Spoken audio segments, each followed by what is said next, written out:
이제는 웹소설 아카데미가 많이 열렸습니다. 저처럼 온라인으로 진행하는 아카데미도 있고요.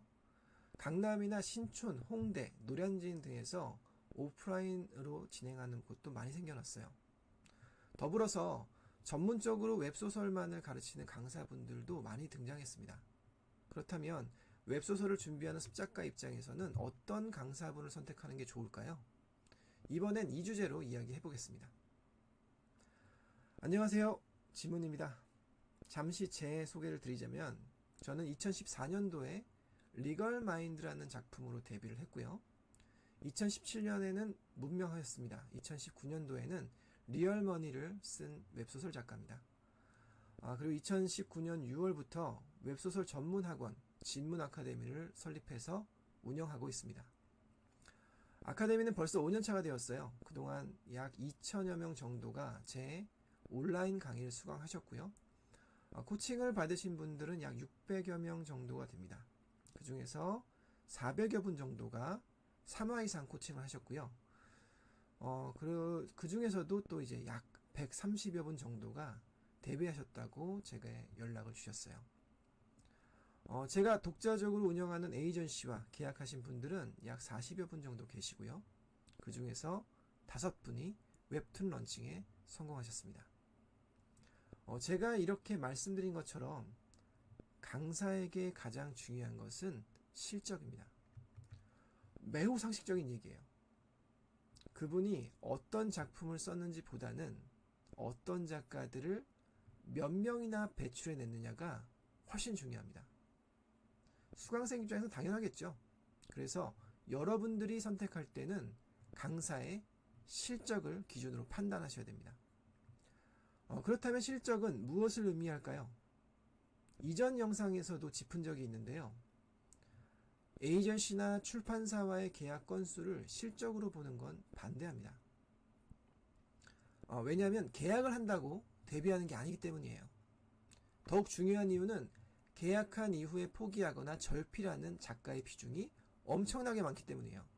제가 체감하기로는 그냥 습작 단계에서 그만두시는 분들보다도 첫 계약한 이후에 그만두시는 분들이 훨씬 더 많은 것 같아요.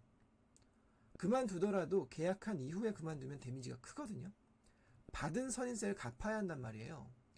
글을 계속해서 쓸 거란 모르겠지만 완전히 접을 경우에는 선인세는 반환해야 돼요.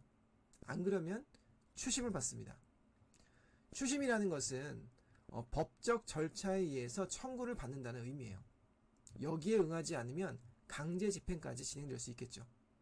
그래서 웹소설 강사의 실적은 계약 건수가 아니라 데뷔시킨 건수로 봐야 한다는 것이 제 생각입니다.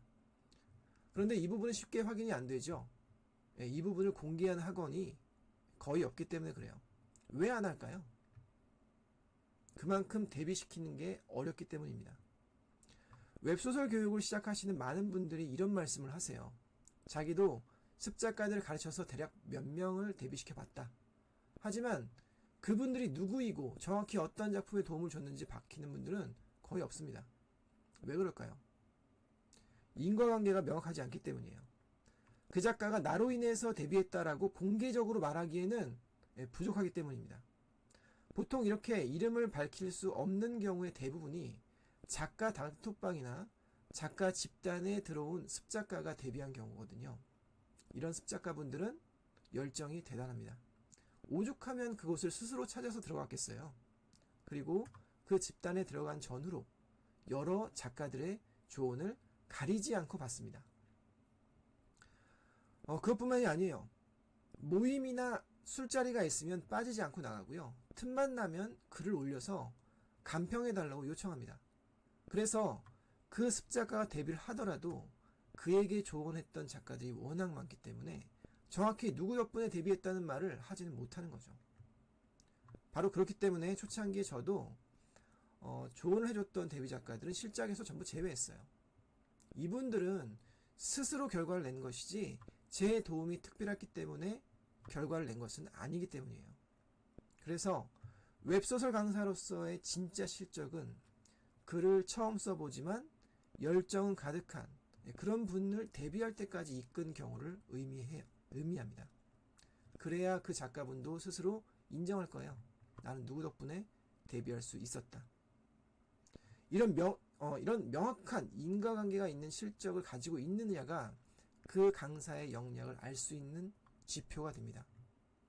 만약에 이런 지표가 없는 강사는 어떻게 판단해야 될까요?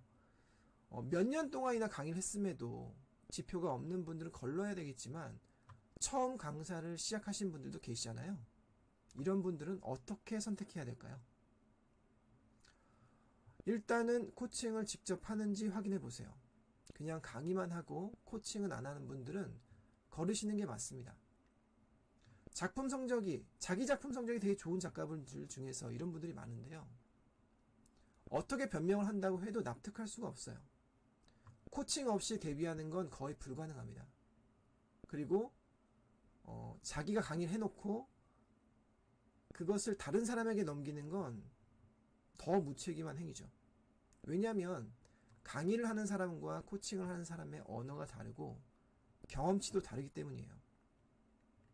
결국 강의에서 가장 중요한 것은 구체적으로 수강생의 문제점을 짚고 교정을 해야 하는 건데 이 언어가 달라지면 바로 혼란이 옵니다. 또 강사와 코치의 경험치가 다르면 피드백이 달라져요. 강사에게 들은 이야기대로 썼는데 코치는 그렇게 쓰면 안 된다고 말할 수 있는 거예요. 이렇게 서로 모순된 방향을 제시할 가능성이 매우 높아집니다.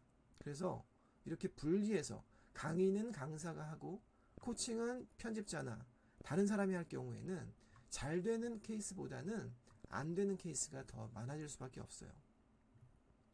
그리고 직접 코칭을 받아보시면 감이 올 거예요.